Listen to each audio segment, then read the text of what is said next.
Buenas tardes, amigos. Hoy es el 5 de mayo 2025 y vamos a jugar el Fantasy Football sobre Underdog. ¡Vámonos!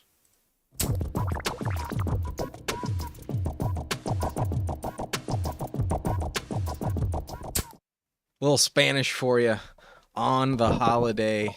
But as always, we're getting back to it. On Underdog, we're going to be doing a $3 Schnauzer tournament. Until I max out this tournament, I will not be pivoting off of the lower buy-in. So let's hop in. A reminder, if you want to join me, we're doing the 20-second pick clock. It is a 3 wide receiver starting lineup with 1 quarterback, 2 running backs, 1 flex, 1 tight end, and 10 bench spots. 18 rounds overall, half PPR. Let us begin. Let's join, and hopefully the wait is not too long. There are 9 spots available, so if you would like to join, go ahead and hit that button, and hopefully we will not be waiting too long for this Schnauzer to begin.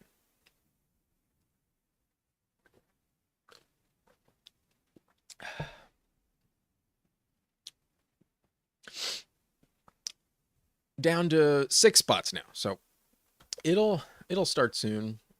Not too long of a wait, but we got Ashton Jeanty on the thumbnail of this video, and I do think Ashton Jeanty is going to have a decent season. I think at the worst he'll be like a RB9 type of floor, but there is potential that he's a top 3 running back given the volume should be there. His only backup is Raheem Mostert, and Mostert is like 33 years old. So really not any competition for him in terms of touches. That Pete Carroll offense should trust the running back all season long. And Chip Kelly usually runs plays pretty quickly, and I do expect a lot of volume for Jeanty. So I do think he's worth it in the later half of round 1.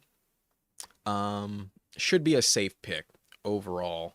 And yeah, that's my overall opinion on Jeanty, given he's the star of the thumbnail for this one. I don't know if I'm like dying to draft him above Neighbors and Amon-Ra St. Brown, as his ADP would suggest, but if you want a running back in that range, I'd probably trust Jeanty at the same level of Derrick Henry at least. Maybe more than McCaffrey. I mean, he'll probably stay more healthy than McCaffrey, but volume-wise, that's probably a safe bet with Jeanty. So only 2 spots left. It will be commencing pretty shortly. So if you do want to join, there's still a last chance opportunity.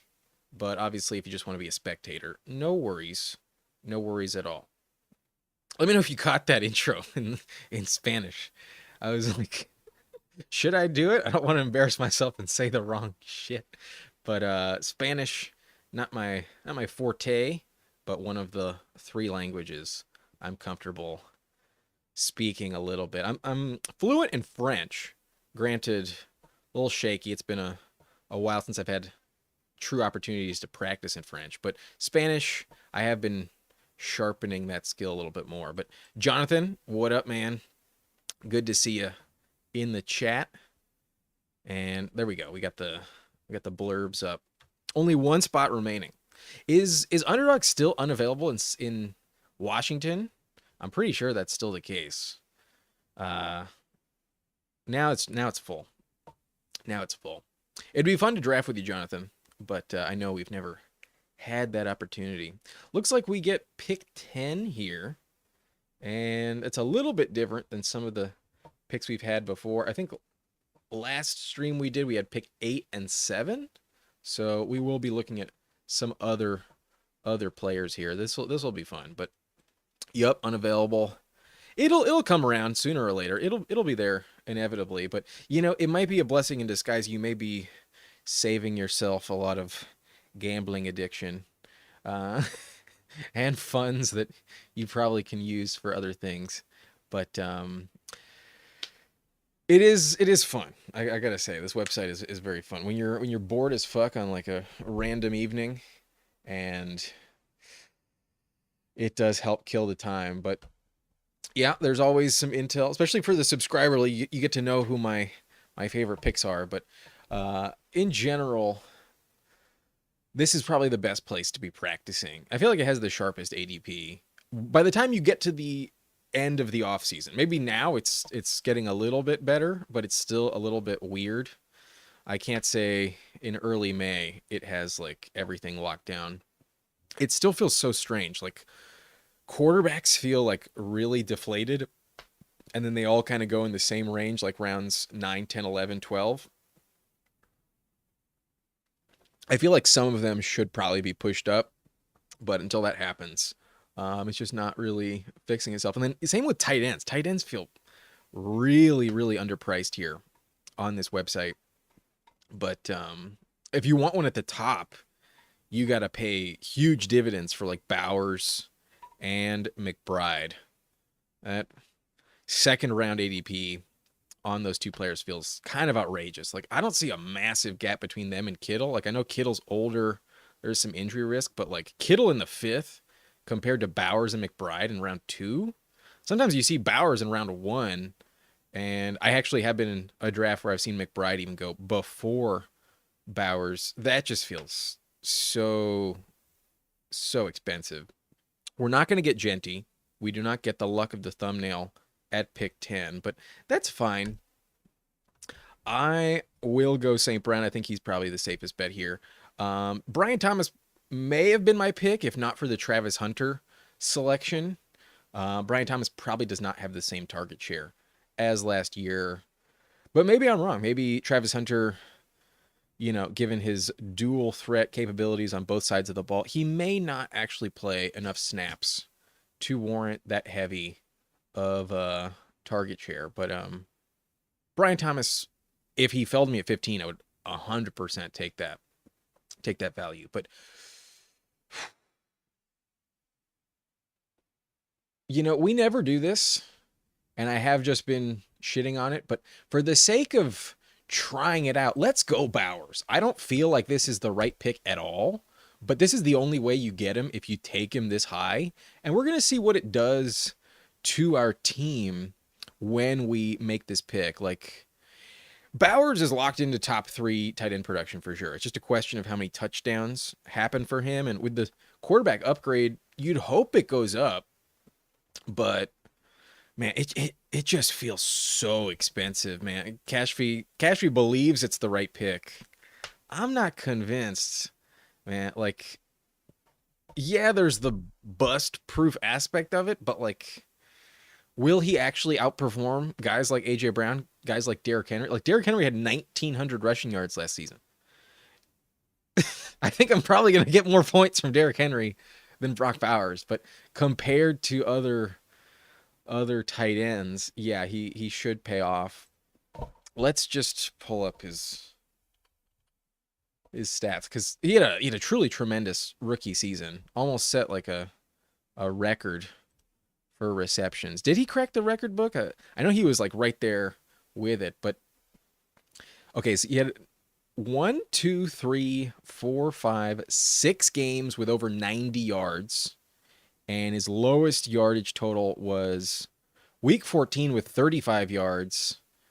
And there was only 3 instances where he went under 50. So if he gives us another 1,200 yards and 5 touchdowns, then I'd be a bit disappointed. If you told me that 5 touchdowns doubles to 10, then yeah, I'd probably think this pick is a little more justified, because tight end is just so reliant on touchdowns in order to really work out. So I am just testing this out. I do not normally take Brock Bowers here at pick 15, but we're trying something different. We're going to see what happens. And if cash fee is correct, hopefully I will not regret it. But I kind of already regret it. In general, I would be going Derrick Henry there instead. But Jonathan says it's hard to prep for auction. That's why I love the auction format for the subscriber league. Like, I don't want it to be the snake draft, like if someone gets someone to fall 10 picks, it's like, oh, wow, what a value. Like, no, I want some real values. And last year, drafting T. Higgins for like $15 was a massive value that really led to my chip. But uh, if you're if you've never done an auction draft in your fantasy football league, I think you're really missing it. The auction league is absolutely the way to go. But Cashew says if Bowers wasn't my pick, I'd be going A Chain. Sometimes I take A Chain, sometimes I take Derrick Henry. I do rank Henry actually above A Chain because I think there's a little less concern about like the quarterback getting hurt. You know, like A Chain can be a top 4 running back all season, and then Tua goes down week 12, and all of a sudden A Chain is like barely running back 15. You know, like A Chain has some big red flags that are not even tied to him. But holy shit, we get Chase Brown to fall. As much as I want Adams here, I'm absolutely taking Chase Brown. 100%. Go give me Chase Brown. I think Chase Brown is a top 8 running back. I'm forgetting exactly where I rank him. I think I have him at number 8, but he falls 5 picks, and I worry about some of the running backs beyond this point. So we do take Adams a lot, but happy to have Chase Brown here. And yikes, this is a little bit shaky, but because we went Bowers, I don't think I can really afford the elite QB. I don't think I can afford the second running back either. We're going to go Tet McMillan. I will take McMillan, and I'm going to trust that the coaching staff in Carolina gets him the ball at a high clip. We've seen some stretches where Bryce Young actually has made Adam Thielen like a viable top 15 receiver. If you rewind to Bryce Young's rookie season, Adam Thielen was actually fucking really, really good, really valuable. A ton of volume. And Thielen's like 34 now.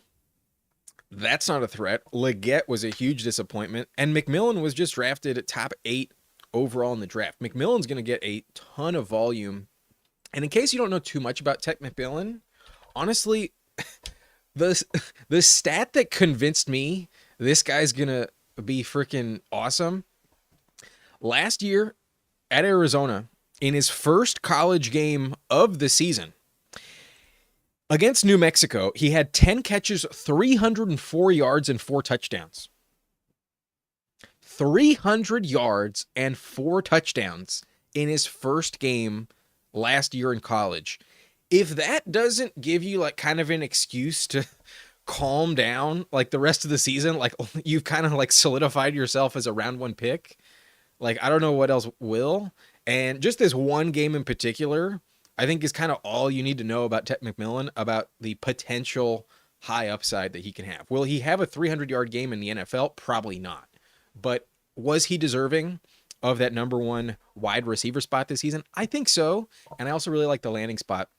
What I also like about this is that it opens us up and kind of helps us target a stack with Bryce Young that will be extremely discounted. Bryce Young is going super late, and that's probably going to be our backup quarterback.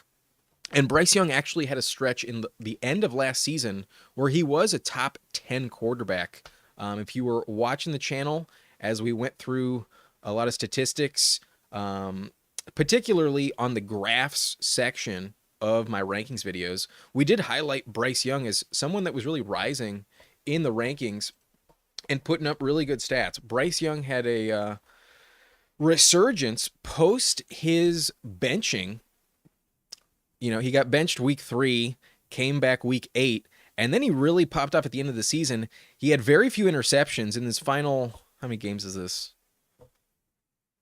Final 8 games, only 3 interceptions, 12 touchdowns. And then he also had 208 rushing yards, 5 rushing touchdowns at the end of the season. So Bryce Young is actually very underrated for fantasy because of his rushing stats. And if he can put up another 5 rushing touchdowns this year, that would be excellent. So obviously that doesn't help our stack with Tet McMillan, but it does offer some upside when considering Bryce Young for your fantasy roster. I do think he offers a high floor, decent value potential at the end of the draft. But let's get back to the chat. I kind of slept on that. Jonathan, yeah, you did get James Cook for 17. Damn, what a steal on that. Cashy, no, this is not an auction draft. The subscriber league draft is an auction draft. But we're about to be on the clock. I'll come back to the comments in just a second. Oh, wow. If Cortland Sutton falls to me, I will be ecstatic here. Wow, that guy goes Rome Odunze. I would not be drafting Rome above Sutton. Definitely not. So we kind of get bailed out with this falling value on Sutton. I honestly think Sutton could be drafted at the end of the 4th round, and you're still getting a good pick. I'd rather have Sutton than just about every receiver that goes above him in round 5. So ecstatic about that. So far, this is working out for me. I was worried I would not get good receiver values by taking Bowers, but so far, I am not regretting the Bowers pick so far. But it's because of some good values that have come to me overall after that point. But damn, I don't really love Kenneth Walker. I'm not trying to draft him too much. I'm gonna hopefully get some good running back values later. We're gonna go Chris Godwin. Let's go Godwin. If Godwin is healthy, this ADP, this price point's gonna fucking smash. Godwin was a top 10 receiver before he went down. And from what I've read, it doesn't seem like they're expecting him to miss a ton of time. It's just that Igbuka pick in round 1. That's a legit concern. So far we have 4 receivers, Brock Bowers and Chase Brown, and I actually really do like this team. I actually really like this team. Stud tight end, clear top 10 running back. If Chase Brown can stay healthy, that's a really good value. And then following it up with Tet McMillan, Cortland Sutton, Chris Godwin. We are rolling. But Jonathan asked, where do I think Nick Chubb ends up? I'm afraid he may retire, but if he does sign, I would love to see him on the Cowboys. That's where I hope he signs. I think that's probably the biggest opportunity for him to get like solid touches. That would be my hope, that Nick Chubb is a Cowboy, because he's definitely not coming back to the Browns. And I love Nick Chubb. He was one of my favorite players, but obviously since the injuries, he's just not the same guy anymore. But that's where I hope Nick Chubb goes, to the Cowboys. That's the biggest opportunity landing spot destination for him. Yeah, this is a great start, man. I'm actually like pretty happy with this, but I think this stack will give us some good value later on. If we do get Bryce Young late, it means we can pivot elsewhere.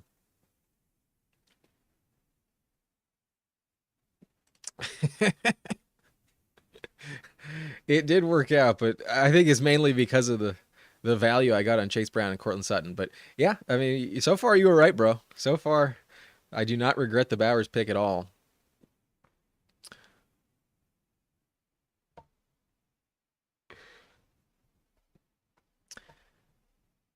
I don't know if I'd take him as the QB1. Like, I'll happily have Bryce Young as my backup because he's going to be very inexpensive. I can wait super late to get him. He's still not on the majority of people's radars.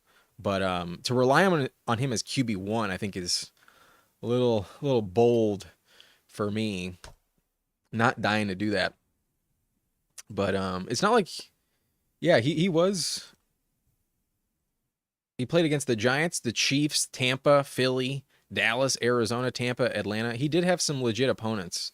I don't think it was a fluke. But will he put up 5 rushing touchdowns in 8 games again? You know, that's not like guaranteed to repeat. Without the rushing stats, Bryce Young was not quite the same. Not quite as overhyped as I may be talking about him here. But oh, we get Ayuk to fall. I mean, technically this is right at ADP, but he should be going way higher. I'm not going to overthink it. Give me Ayuk as my 5th receiver. We are loaded at receiver right now. So, if I can somehow get Swift to come back to me, I'd be ecstatic. I think Swift is a great running back at this price. But these 5 receivers, I really trust. Swift goes. Can't have everything. Could we go bully tight end? I don't think I'm going to take TJ Hawkinson. I don't normally take Aaron Jones, but we are kind of mixing it up. Let's go Aaron Jones. Let's take him. He had 216 points last year, over 1,500 yards from scrimmage. He stayed healthy. They did bring in Jordan Mason, but I still think Aaron Jones is the guy there. And with a rookie, essentially rookie quarterback in JJ McCarthy, I think they might lean on running back a little bit more in the red zone. Dude, I cannot quit Ayuk. I just can't, man. And I'm not totally convinced that Jennings is the wide receiver one, man. I think it's a true rotation there. I think 1 week you'll get a blow up Jawan game. The next week you'll get a blow up Ayuk game. And then the week after you might get a blow up Pearsall game. I really think it's going to rotate. They have very game plan specific target shares in that Niners offense, but I cannot quit on Brandon Ayuk. He's been my boy for such a long time. It's not denial.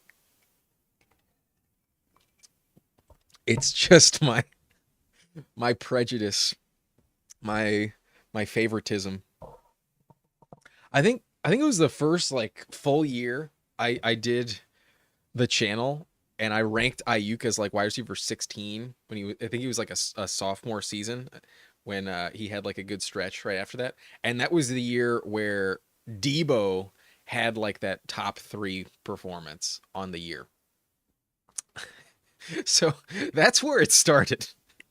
And then the next season, I was like a little bit tempering my take on Ayuk. I didn't want to go overboard. And then Ayuk popped off the next season. And then last year I was like, oh, we're hammering Ayuk in round 2. And then Ayuk cratered. But I'm willing to be wrong. At this price on Ayuk, like we're drafting essentially like wide receiver 45. Ayuk gets paid as like a top 10 player at his position. He gets paid so much. But I trust him, man. I believe in him. I do. He also got hurt early enough where I'm not worried about his injury. Like I'm actually a bit more worried about Godwin's injury than I am Ayuk's injury. And he's not going to hold out. But yeah, I'm sure come draft time you're going to make me bid on Ayuk at a above asking price. But you guys can have your Jawan Jennings preference. I'd much rather have Jennings than Pearsall. But I personally still think Ayuk is the guy. Granted, I think Kittle is above all of them.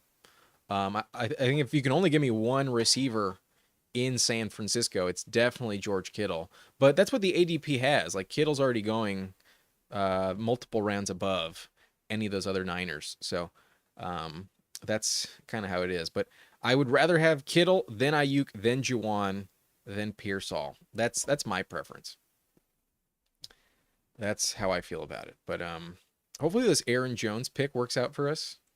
Don't have a lot of Jones so far. He's getting old. But I'm not gonna pair him with Jordan Mason. I do not plan to do that. That's for sure. We could go Goff as a safety net. We can also go with a double tight end. But I think because running back is starting to dry up, let's go Najee Harris. Let's invest in a run-first offense. Najee always stays healthy. Najee always puts up 1,000 yards. And as our running back 3 with Jones as our number 2 and Chase Brown as our 1, there's some injury risk at running back here on this team. So who knows? Maybe Omarion Hampton goes down. I'm not hoping for that to happen, but in a scenario where that does occur, then Najee would explode. Najee would be a good pick. And if this team doesn't snipe me, I think the clear pick would be Bo Nix. The reason why I did not... Oh, motherfucker. We miss out on Bo Nix. Damn. Oh, that's rough.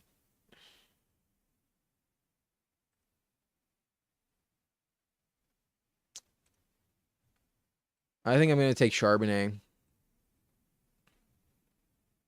Damn. That is annoying.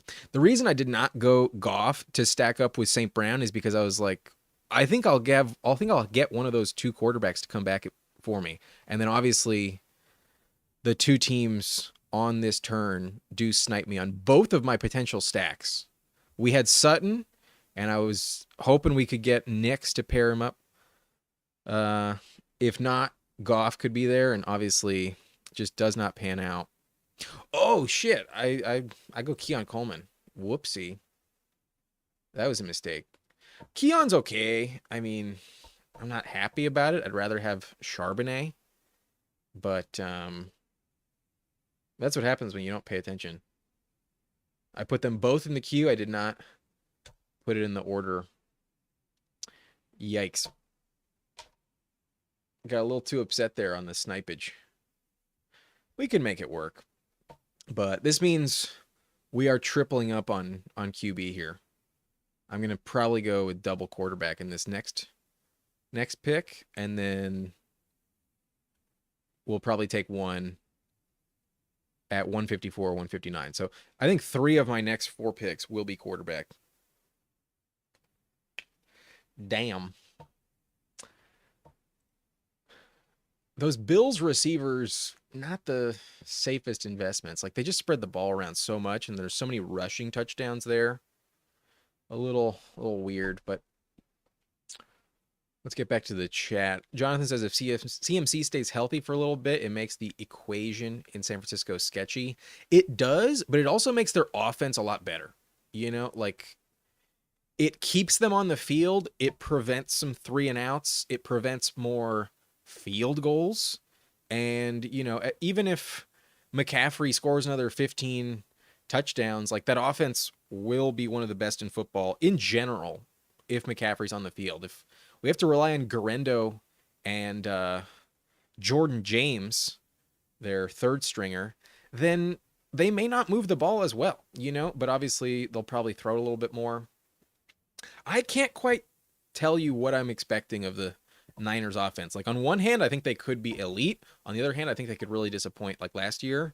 And I think in general, if McCaffrey's healthy, their offense as a whole will be much better and provide enough value to go around. So I'd rather see the Niners offense with CMC healthy. It'd be a shame if his like career is just done. You know, that'd be a bummer. But Ricky Pearsall's the guy you want in Week 17. I mean, was he last year? I feel like he had a really good game last year. There's no guarantee that that'll happen again. You know, this game is so random. Things can pivot all the time. He's a first round pick. He has good talent, but so is Ayuk. And Ayuk has the contract to trust. So will it just automatically repeat from last season? Probably not. You never know. Oh, shit.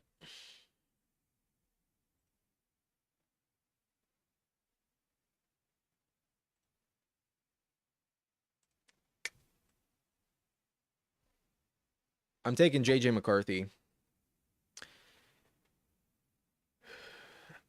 Almost went David Njoku there, but we need quarterbacks, and that Vikings offense is one that I trust. I know I'm taking 3 quarterbacks, so I'm not like telling you JJ McCarthy is the best quarterback here. I think he has the highest upside. It's a huge gamble, but it'll be really random.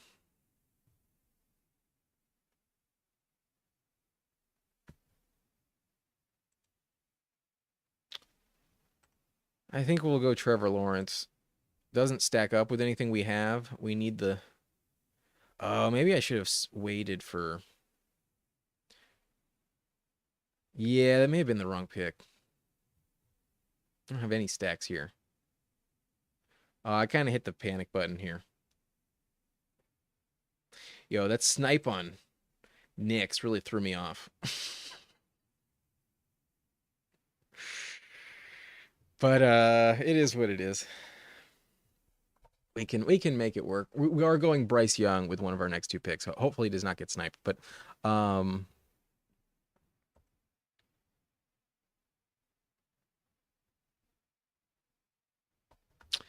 Jonathan thinks Jordan James is the handcuff. I'm a believer in Garendo, man. I believe in Garendo. Granted, they are so cursed at running back. Like every year, they suffer so many injuries in that Niners backfield. Wouldn't shock me at all if Jordan James does get like a handful of really productive weeks.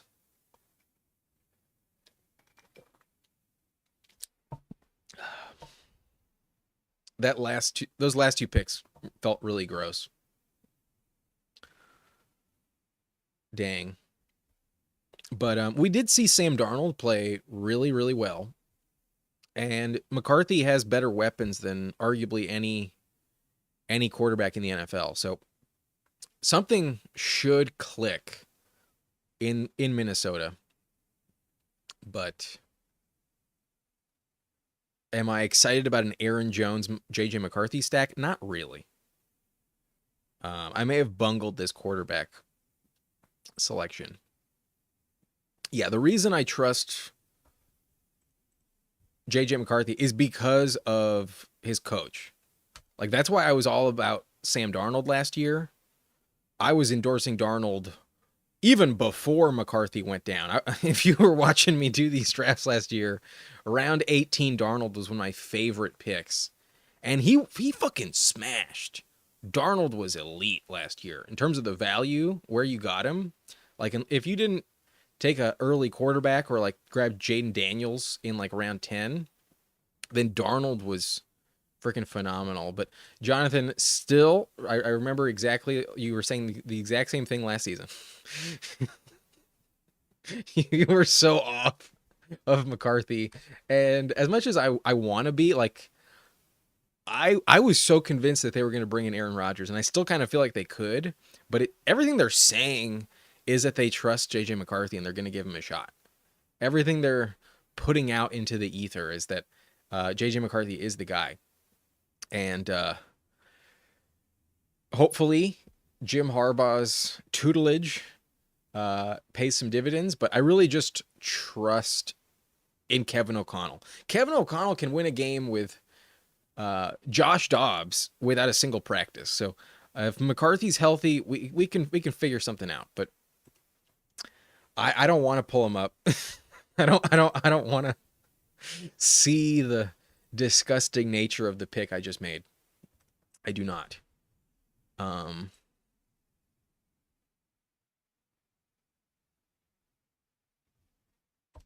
So we have Bryce Young in the queue. However, Isaac Garendo has fallen 11 picks, and the team after me only has two running backs. So I will be taking Isaac Garendo, who I believe is the true handcuff to CMC. I think Garendo here is a very good value. If I get sniped on Bryce Young, I'm going to be fucking livid. But I don't think it's going to happen. This team has two quarterbacks. They've already sniped me before. The team after them has three quarterbacks. And we do get Bryce Young. It does work out. So we have to hope and pray that final 8 weeks that we brought up for Bryce Young does repeat. And hopefully the Tet McMillan combo does work out. I do think Bryce Young can pay off, but okay, man, I'll bring him up. I'll bring up the JJ McCarthy stats. Oh God. What are we looking at here? So as a junior in college, in 15 games, only threw for under 3,000 yards, 22 touchdowns, only 4 picks, only 4 interceptions. Trying to find the silver lining. Only 11 interceptions in 3 years of college. In 40 games, only 11 interceptions. But in 40 games, only 6,226 yards. What is that on like a per game basis? That's 150 yards per game passing in college. That is that is a shame. So let's just see a per game a game log here. There was a game with only 60 yards Against Penn State, there was only one game over 300 yards. But there were a few games with, 4 touchdowns here, 3 touchdowns there.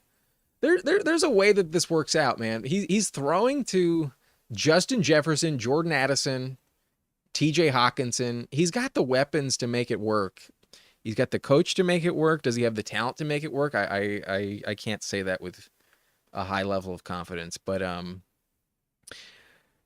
at least there's the unknown factor where, like, you can talk yourself into believing that there's a chance it works out. But look, man, I've joined the cult of Harbaugh, bro. He's redeemed my Chargers. I'm going to believe in his hype on his boy. Last year he was telling you that JJ McCarthy was the number 1 quarterback in the draft. Now, was he saying that just to try and trade the 5th pick and get a haul in return? Most likely, yes. But we got double sniped in the 10th round, okay, man? Like, got to find a way to make it worth my while. But we're going to go Keenan Allen here. There's a world where Keenan retires, but I doubt it. And at this point, we're drafting wide receiver 72 off the board. Keenan's going to sign somewhere. Keenan's going to have some level of value. And who knows? Maybe he joins the Jags and offers up some stack potential there. I doubt it, but yeah, this is gross as fuck. Probably going to go Alec Pierce and then probably call it a day at receiver. Yeah, let's do that. Let's grab Alec Pierce. Okay, so receiver is fucking loaded. Running back, we got at least one good player. Aaron Jones and Najee, not excited about it. We have JJ McCarthy, Trevor Lawrence, Bryce Young. How many rounds do we have left? I think we're in round 15 here. No, we have 2 more picks. We need one more tight end and we need another running back. But damn. I do not like my quarterback position. Yeah, 60 yards in a college game is absolutely disgusting. Fuck. All right, so we need Trevor Lawrence to bounce back. We need Bryce Young to have the season of his life. Live up to that first overall pick hype.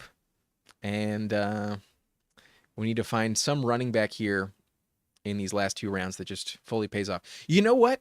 You know what I'm going to do? I'm not drafting a second tight end. I'm drafting 2 running backs with these last 2 picks. We are just 100% pot committed to Brock Bowers. That's how you make the second round draft price worth it. You do not take a backup. Yeah, is he giving me a 0 during the bye week? Of course. Do I not fucking care? Not at tight end. If there's a position I'm willing to punt the backup, it's 100% tight end. We are only drafting Brock Bowers at tight end on this team. We are going for it. We're trusting Brock Bowers and his elite production. Yes, at least on this team. At least on this team. Do we trust Brock Bowers? Do I trust him all the time? At pick 15,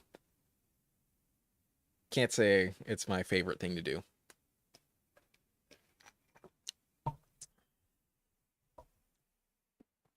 But I think it worked out. Damn, Marshawn Lloyd goes. Marshawn Lloyd's one of my favorite clicks in this range. Do we believe that Dobbins will have any production? Probably not. Sounds like there's like no one interested in him.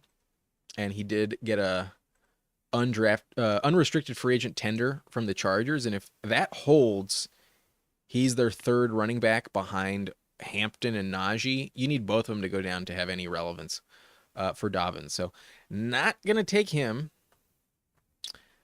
I am not really believing in Nick Chubb really offering anything, so I don't think I'm going to take Nick Chubb. Everyone's like fully committed to RJ Harvey working out. I don't know about that, man. Like the Sean Payton offense goes running back by committee at like a really heavy rate. So I'm not like totally bought into RJ Harvey having like 85% of the volume. And based on his ADP, he's pretty much like everyone's assuming he's getting like 70+% of the touches. I could see a world where McLaughlin and Estime both contribute, but I want a clear backup. And Woody Marks out of USC, I think, is in line for that job in Houston. I think he will beat out Dameon Pierce. I do not think they trust Pierce at all. And Joe Mixon missed some time last year. He's about to be 30 years old. I think Joe Mixon's 29. So let's go Woody Marks. And then we could go Estime. We could just get the other Niners handcuff, but probably not. Keaton Mitchell goes off the board. I'm not going to go Jerome Ford. I don't like Jerome Ford. We could go Will Shipley, but will that work out? We could go Kyle Monangai. I'm going to go Monangai. I'm going to take a swing on Chicago's backfield. Swift has had some injury risk in the past, and I don't know if I fully trust Roschon Johnson. We could have taken almost anyone there and had kind of like a random spike week. We could have gone pretty much everyone is gross. There's no one that I'm like, oh yeah, that's gonna work out. There's no one that gives me a ton of confidence, but that's why we go Monangai. All right, so this is a roster. At quarterback, we have JJ McCarthy, pretty much unstacked, so not good. Lawrence is also unstacked, not good. But Bryce Young stacked up with Tet McMillan. Let's hope that pans out. At running back, we have Chase Brown, Aaron Jones, Najee Harris, Isaac Guerendo, Woody Marks, Kyle Monangai. Wide receiver, we got St. Brown, Tet McMillan, Sutton, Godwin, Ayuk, Keon Coleman, Keenan Allen, and Alec Pierce. And then tight end, we are only rolling with Brock Bowers. Quarterback does feel like shit. Wide receiver, fucking loaded. Obviously, tight end is going to be fine. And then running back is a little shaky, but has some potential.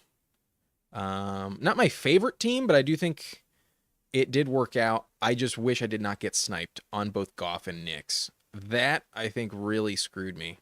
I should have just passed on Najee and gone with one of those quarterbacks. That would have saved this team. So learn from my mistakes. We're going to learn ourselves, and we're going to do one more draft. We're going to do a second one. Hopefully this one is better. And it's not pulling up the NFL tabs. Got to scroll all the way to the side. We'll do one more Schnauzer. If you want to hop in, go ahead, hit that button. It's a 20-second pick clock. I'm on a 5-second delay, so I'm entering right now. 5 spots left if you want to join. 5 more spots open. I'm going to refill this water. I'll be right back, and we'll get rolling in just a sec.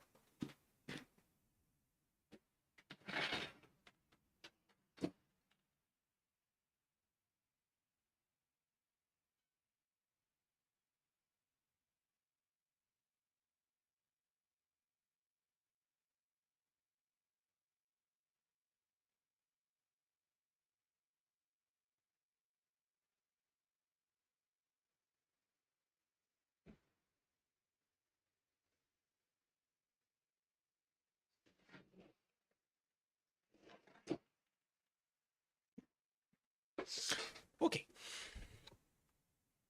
Here we are.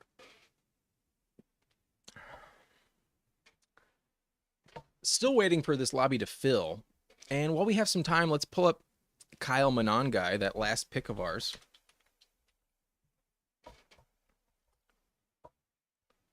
He was a 7th round pick. So that may not work out. Ran a 4.6. That's pretty shit. He's 5'8", 211. Out of Rutgers. These stats are terrible. These stats are really bad. But he did have two relatively productive seasons out of Rutgers' last two seasons. Both years, he went over 1,300 scrimmage yards, if you include the receiving profile, and then 14 total touchdowns last year, 8 the year before. He's probably not going to move the needle.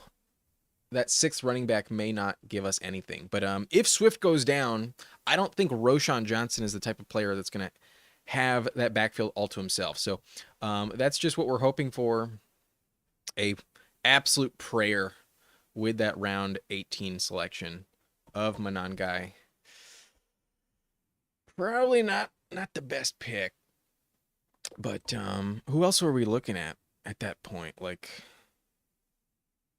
we could have gone Mostert, but will Genty actually get hurt? Probably not. Oh, Ty Johnson, perhaps. Maybe Ty Johnson was a better pick.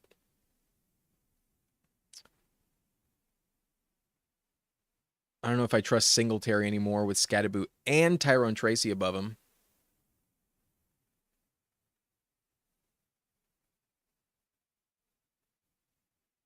There were just about, there's pretty much no one I would have felt good about. Everyone is just absolutely disgusting at that point. Yeah, I'm going to quit scrolling through that. They're all gross. Sean Tucker? I don't think so. I mean, maybe a random 2-touchdown game, but in general, I'd rather not go Sean Tucker. We get pick 7.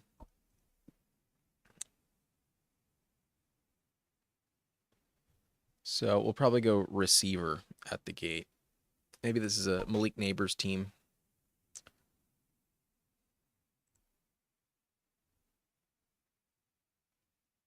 ADP says Puka. You know what? We'll probably go Genty. We'll probably take Genty, see how it works out.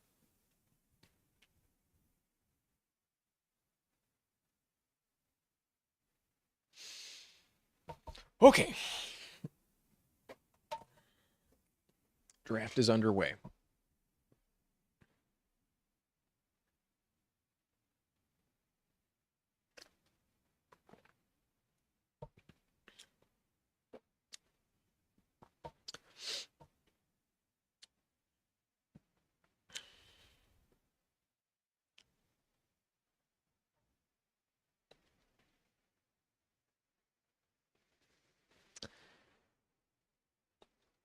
I'm starting to think I'd rather have both Jefferson and CeeDee Lamb above Bijan Robinson.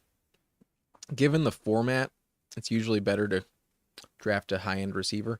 We're going to go Genty. Kind of just to see how it works out. Do I think Genty is better than Neighbors, St. Brown, and Puka there? Probably not. But I don't think I have a team with Genty in this tournament yet. Definitely don't have a team with Genty on the live stream. And just like that Bowers pick, we're going to test it out and see if we like the roster. Maybe we go double running back as well. Maybe we try something out very different than what we normally go with. Because you can play it safe and just hammer the early wide receivers, but there's no one that really gives you like that true excitement. We are gambling. Let's gamble on Genty, and I was hoping maybe we could get Derrick Henry to fall, but odds are that's not going to happen. We'd probably be looking at A-Chain, or perhaps have to reach on someone else.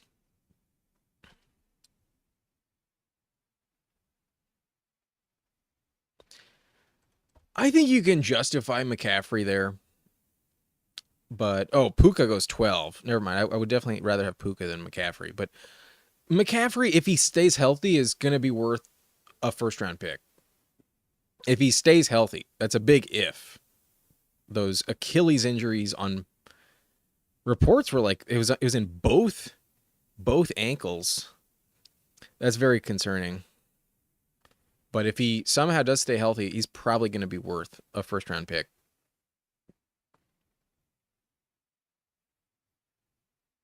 But yeah, to take him over Puka's quite a gamble.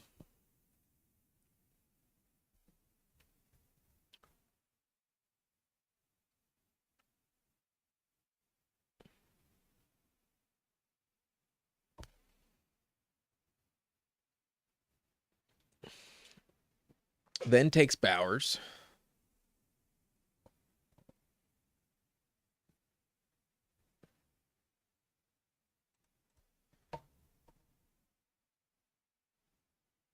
So it's lining up for Achane here.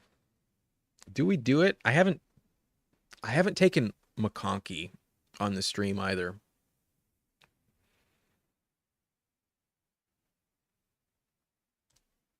We'll go Achane. Let's do a double running back. Let's see how it goes.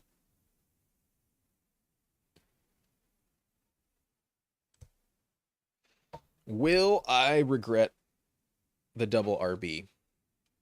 Because if we prioritize running back, then maybe we can get away with only drafting 4. But I think we're really going to hate our wide receiver picks as this draft continues. It just dries up so fast. Like, we're already drafting wide receiver 10 at this point.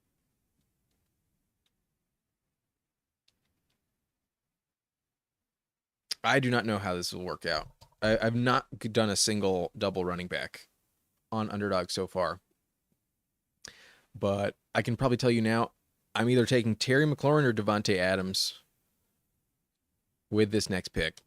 Not going to go triple running back, that's for sure. That'd be way too uncomfortable for me. Not going to take that type of swing.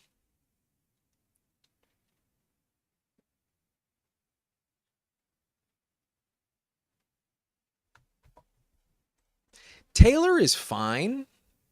Like, I think you can justify taking him in the second round where he goes, but I kind of feel like you're getting equal value with running backs that go much later. Like, we got Chase Brown at pick 34 while he goes at 24 in this draft. Like, I'd much rather have Chase Brown in the third than Jonathan Taylor in the second. And then I'd also think I'd rather have James Cook than Jonathan Taylor. I think James Cook and Jonathan Taylor are in like the same camp, man. I don't have a big gap in my rankings between the two of them. They're in the same tier, pretty much. This would be a fun Lamar team. Maybe. I mean, what I would love is to get Terry McLaurin at 31 and then go like Jaden Daniels at 42. And now we're like really gambling with like this type of build. But we'd need to reach on Lamar a little bit to take him at 31. He's not going to be there at 42. I'd be shocked if Lamar comes back around at 42. So I don't think I'm going to take him in the third round. Let's go Terry. And maybe we can get Jaden Daniels on the way back around. With the RB start, I'm way more comfortable gambling on an early quarterback in round 4 than the third round. So I hope I get him too. And I think the ADP has been shifting where I have seen Daniels falling. Like, I think Daniels actually lines up perfectly with my pick. ADP 41.7. We're drafting at 42, so it should work out. Should be fine. But I think Terry's a very safe pick. I think Terry should probably be going in the second round. Like, Debo going there doesn't scare me at all. They drafted Jalen Lane in the 4th, and I can't say Jalen Lane scares me too much.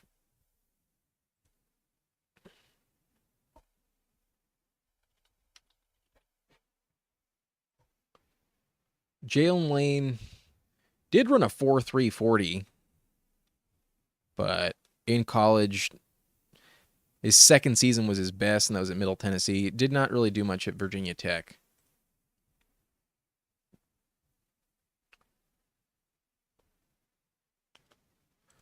The way they talk about how Debo's going to be used, I don't know if Terry's going to have third pick value, you say?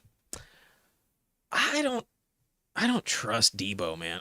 Debo looked washed last year. Debo was in some bad territory.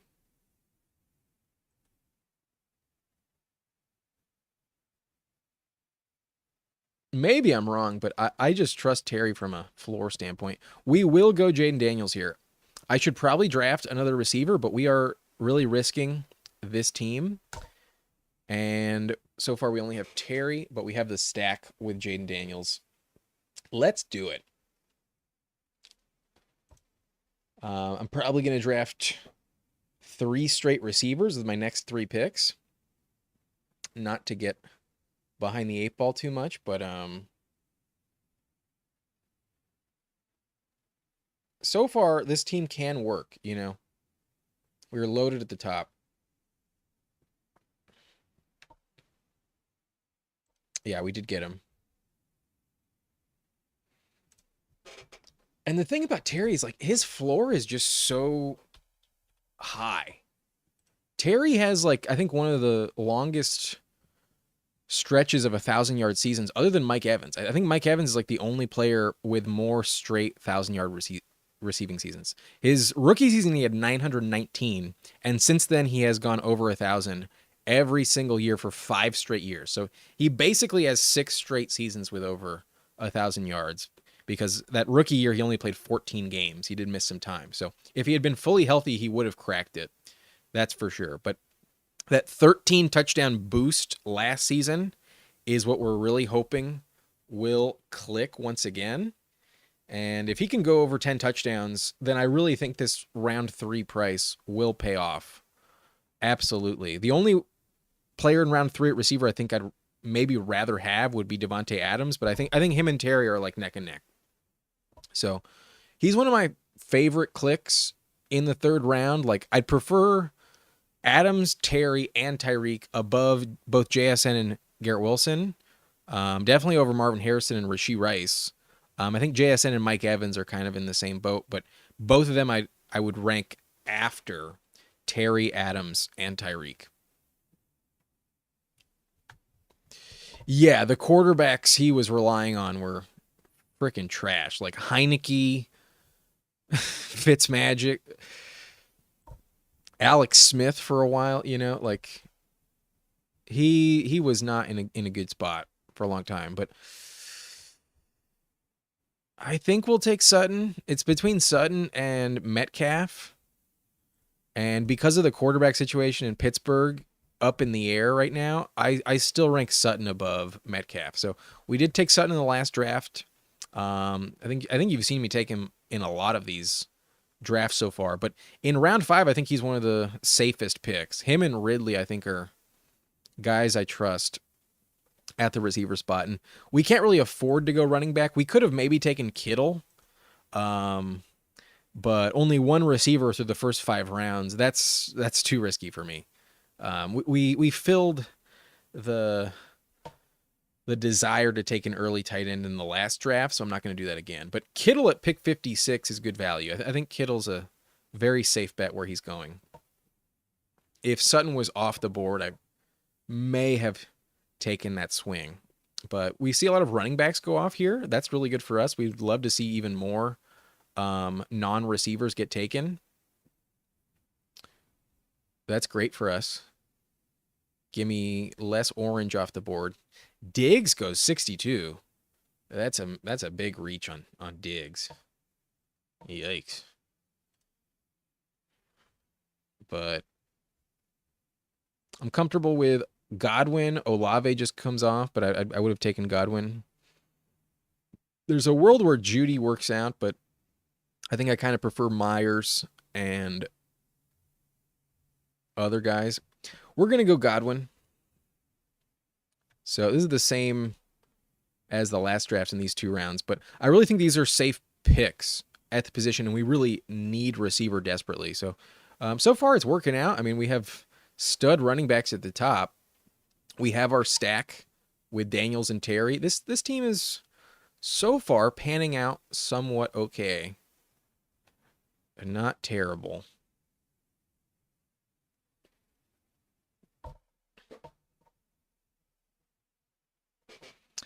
Can't say I'm upset with it.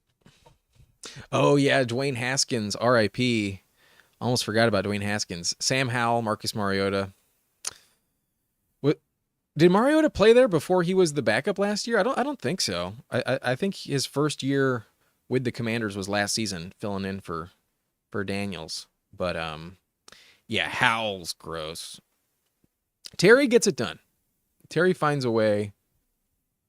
I would love to see him put up like a 1,300-yard season. Like the fact that the floor is 1,000, but the ceiling is under 1,200, that's a little concerning. But I also like that there's 4 straight years without a single missed game.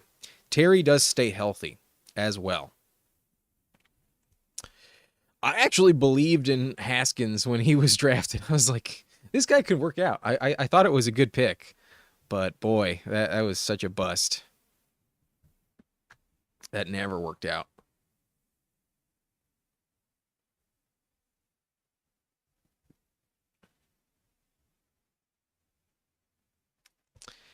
Cashfee says Kamara's ADP is surprising to me. Pass catching power back going that low with a new offensive minded coach, crazy to me.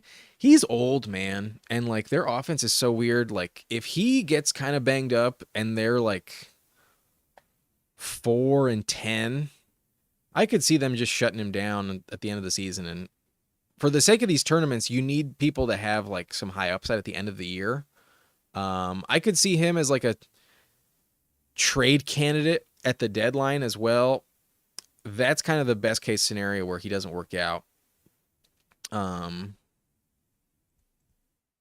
But he did play really well last year. He did have a good season. I think it's a fine price on him.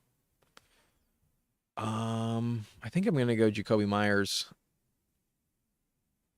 It's between Myers and Ayuk. We took Ayuk last time, and I'm gonna go Myers. It's also sets us up for a Geno Smith stack with both Myers and Genty.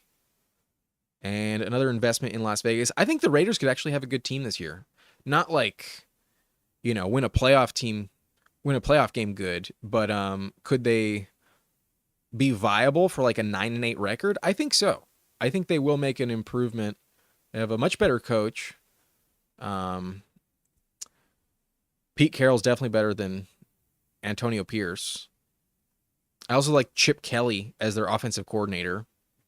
And Geno Smith is a solid enough quarterback. He's also going so late.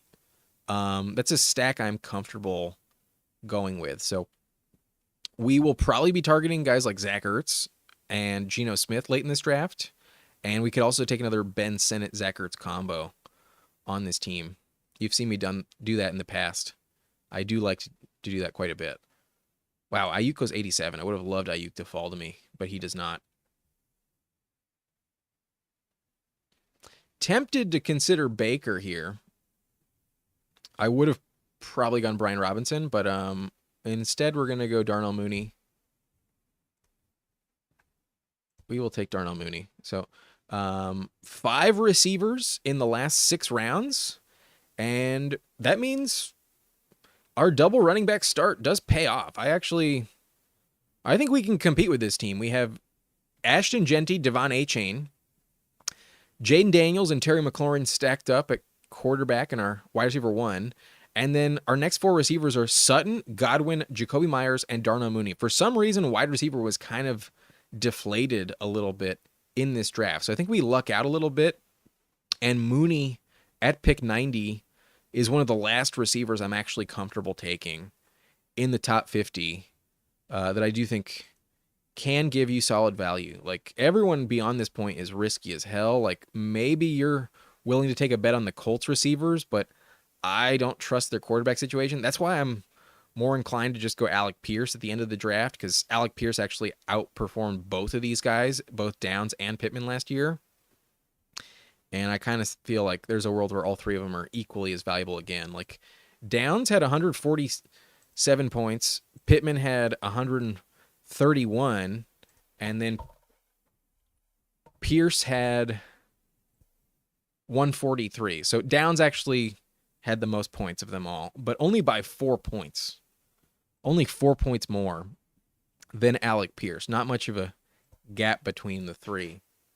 Um, so on occasion I'll mix them in, but if I'm targeting a Colts receiver, it's usually just Alec Pierce.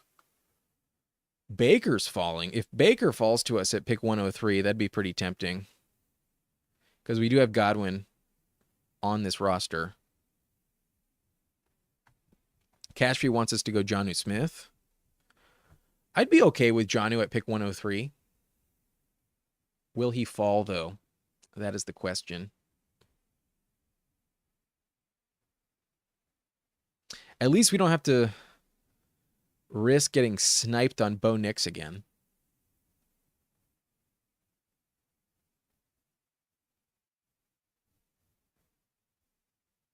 Running back is drying up, though.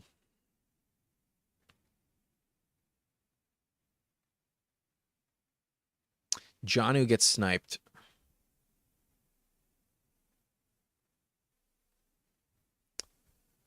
Because of that, it's between Najee and Trey Harris. I should probably go with the run first team, but we're going to go Trey Harris instead.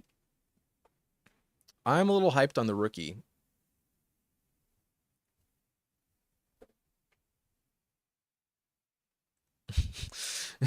Brett Jones hates our picks at receiver. You know, they are pretty like floor picks when it comes to Sutton and Myers, but Godwin, don't sleep on Godwin, man. If Godwin stays healthy, Godwin could really pop off again. Will he stay healthy? I don't know, but I like the price a lot on Godwin. You just have to put in perspective like all the players that have gone above them at receiver. There's so many receivers that have already come off the board by the time we get to Sutton at pick 55. You know, like while they may not have like the highest ceiling, they also have a relatively high floor, and I would expect all three of them to go over 1,000 yards. And in best ball, I don't have to decide when to start them. They just automatically go into my roster when they perform well. So it's fine. It's okay. But thanks for roasting me.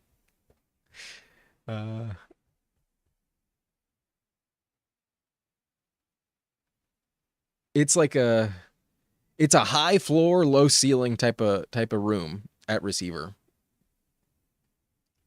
Wow, this team only has one running back so far. Only Brian Robinson Jr. so far, and they go Bashal Tutin. Wow, that's risky. But I'll go Charbonnet here.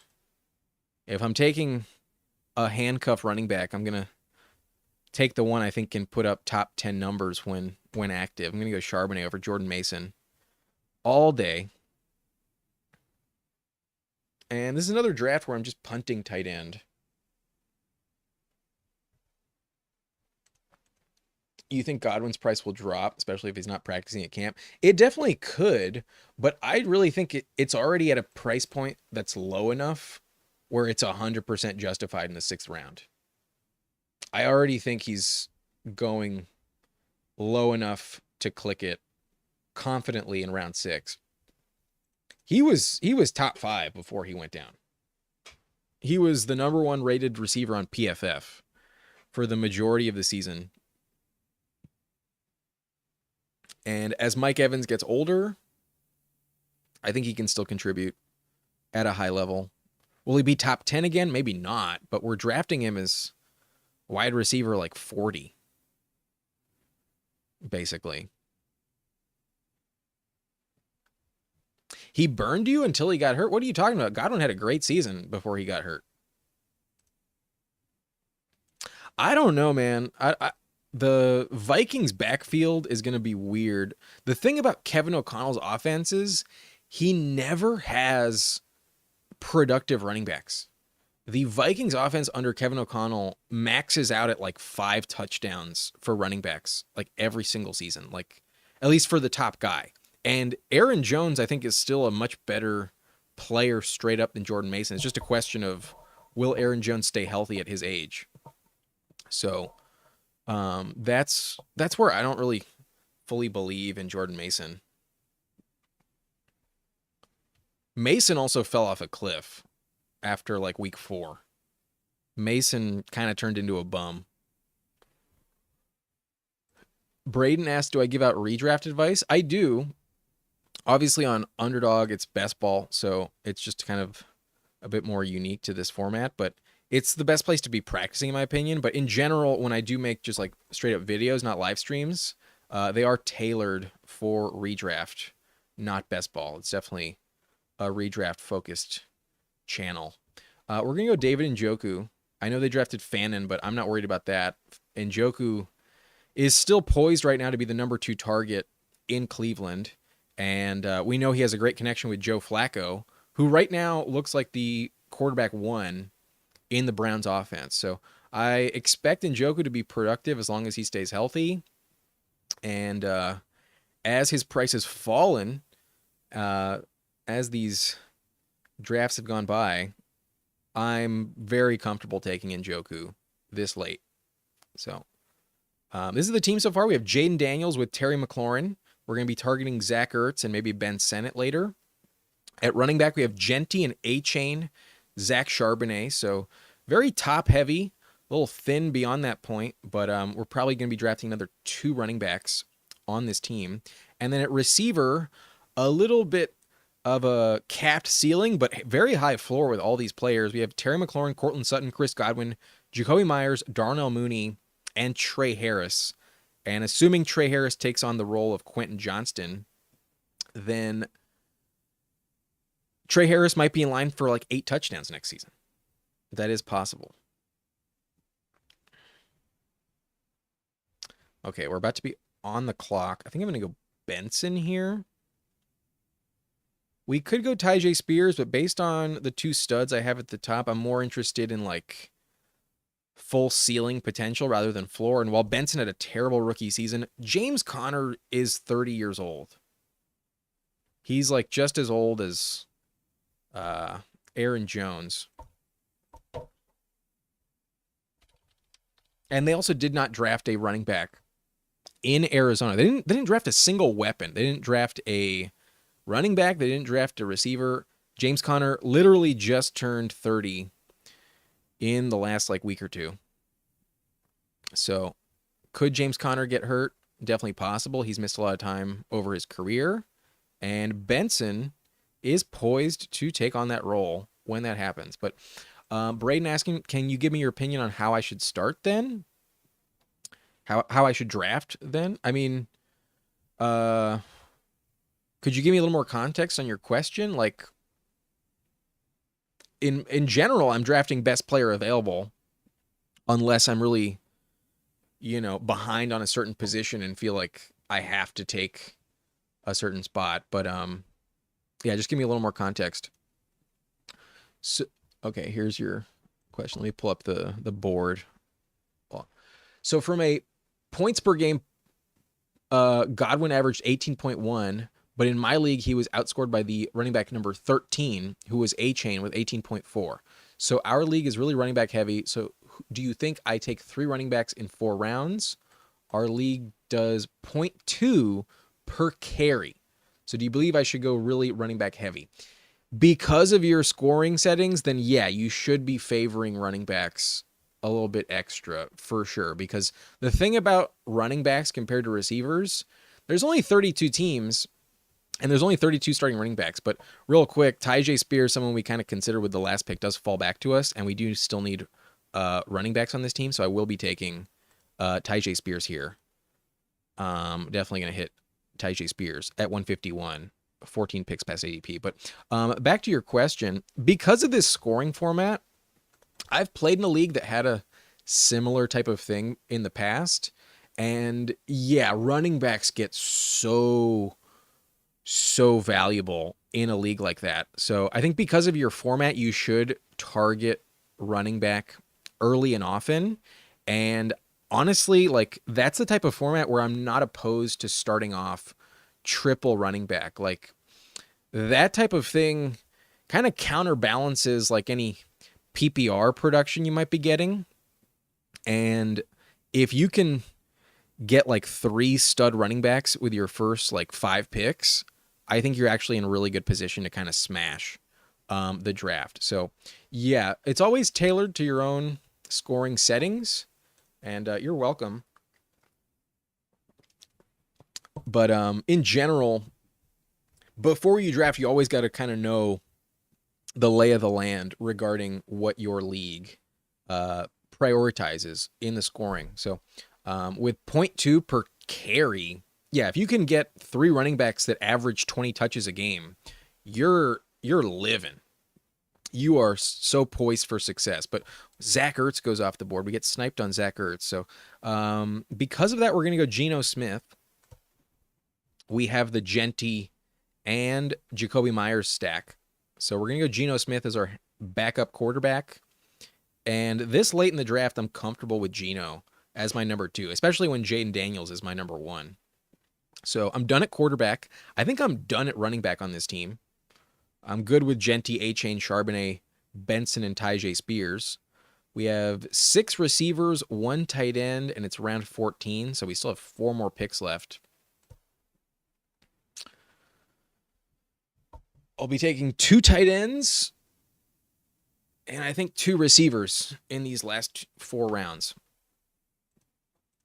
Brett Jones asking, which late round running backs do you like for best ball? Any handcuff that is like clearly the number 2. So these would be guys like Braylon Allen. I like Braylon Allen a lot. I even think Austin Eckler has some value here. I like DJ Giddens quite a bit as the handcuff to Jonathan Taylor. I also think Jalen Wright has some appeal, but Ollie Gordon is a factor. They just drafted him, so that's not like as safe, but Jalen Wright is probably in a good spot. I also think Marshawn Lloyd is very valuable. And Woody Marks, I think in the final round, is also a player I'm targeting. I think he's the clear handcuff to Joe Mixon. And especially when the running back above them is older, that usually does offer like some tiebreaker potential. Like if I was picking between Woody Marks and Kareem Hunt, I would 100% be taking Woody Marks, because if Mixon goes down, Woody Marks only has to beat out Dameon Pierce. I think he will. I think Woody Marks is talented enough to do that. Whereas if Pacheco goes down, Kareem Hunt has to beat out Elijah Mitchell, who they just brought in, and he has to beat out Brashard Smith, who they just drafted in the 7th round. So if you can get a narrow backfield and the clear handcuff, that is someone I kind of prefer to be taking in that spot. But like I mentioned, we're drafting 2 tight ends, 2 receivers at this point.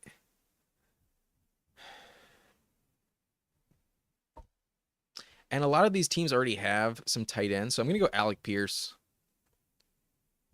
I know I take Alec Pierce like crazy, but I've explained to you why. I don't see like an insane gap between him and the other Colts receivers. There's a world where it doesn't work out at all, but I'm willing to click Pierce with a little bit more upside than some of these other players. Like the only other guy I can kind of convince myself might be worth it at this point might be Jalen Coker, but with Ted McMillan coming in, Coker's not like that exciting. What did Coker do? Coker was drafted. It doesn't tell me on here. Anyways, he only played 11 games, only started 4 of them. And there was only 2 touchdowns. There was a game with 110 yards, but that was very short-lived. We are on the clock.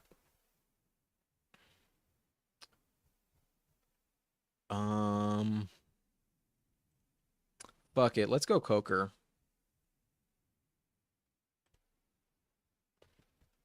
As our 8th receiver, I can tolerate it. Yeah, he's not like the biggest, like, impressive. I'm not that impressed with Coker, you know. I'm not dying to be drafting him, but as my 8th receiver, we're not relying on him heavily, and we're just hoping for like a couple spike weeks. Like that's why I can justify Pierce at this point, because as wide receiver 7, he's not in your lineup on a weekly basis. He's not one of those top 5 guys that you're like expecting to put up a lot of double-digit point games. But when he does play well, when he does have a deep touchdown, he can eclipse 15 points on just like a couple catches. Like you can get a 15-point game from Pierce on only 3 catches. That's definitely a path for him to contribute. And in best ball, that's what I'm looking for. So, um, yeah, I can't say this Coker pick is like really exciting. It's just everyone at this point is so gross at the position.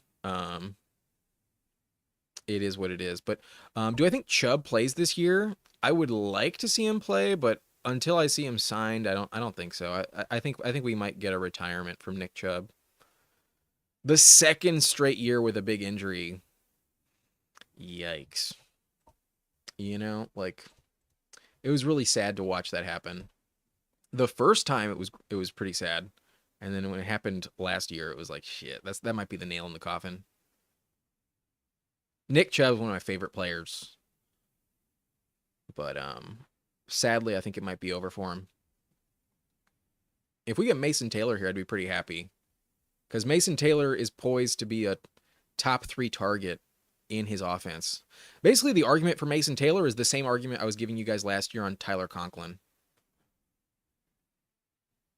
The only difference is Tyler Conklin never really panned out because Adams came there. Devontae Adams is not joining the Jets. So Mason Taylor, second round pick, rookie tight end. We already have Njoku, and we're going to be drafting another tight end. So we're not expecting Taylor to be like heavily ingrained in our lineup. Braden asking, in my league, I can 100% reach on a running back, but do you think Genty at 7 is really good? In your league with that 0.2 per carry format, 100% invest in Genty in the first round. Genty will smash. Genty's going to give you 300 touches next season.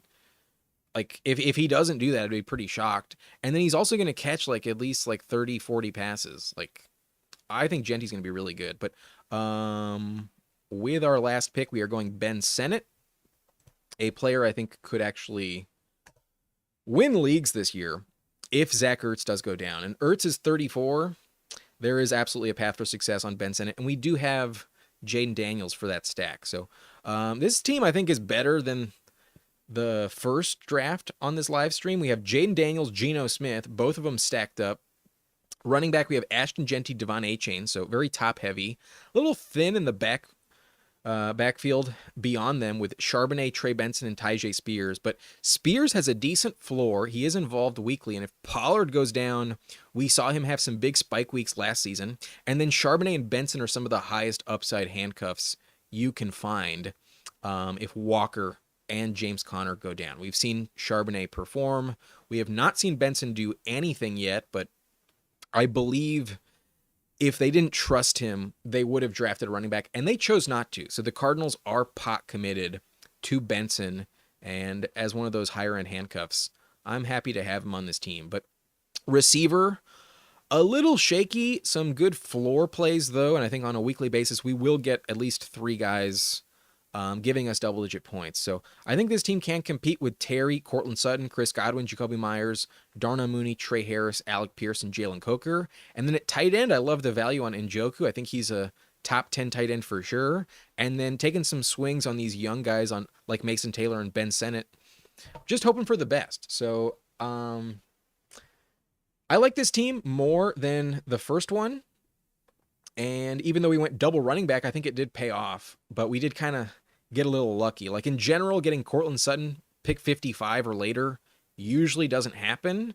And then I also thought that pick on Jacoby Myers was a steal at 79 overall. Like I'd much rather have Myers above Luther Burden and Jaden Reed.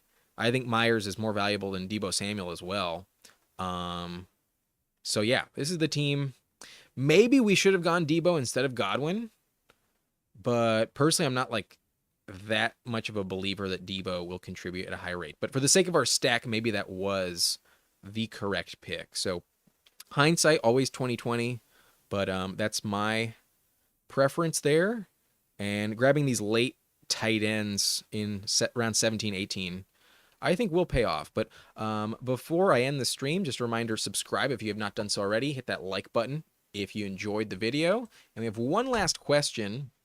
Braden asked, do I take pick 6 to 100% secure him, or just take pick 7 and most likely get him and get a slightly better round 2 running back?